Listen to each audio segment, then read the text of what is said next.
pong hotspot siomai, mahigit 2 dekada na sa Santa Cruz, Laguna.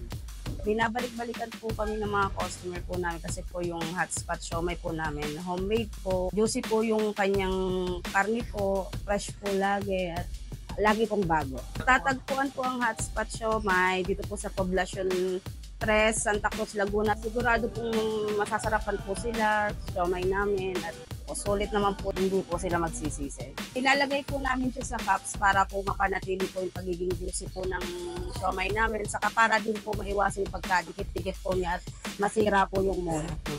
Yung isang steamer po namin, 400 plus pieces po yung nailalagay po. Nakakaubos po kami ng mga 1,000 plus po na siomai. Yung chili oil po namin, homemade, ano po siya, chili garlic na po, mix na po siya. Nagpapasalamat po kami sa lahat po na kumakain po dito sa hotspot siomai po. At sa mga hindi pa po nakakatikim ng hotspot siomai, punta lang po kayo dito. Maraming salamat po.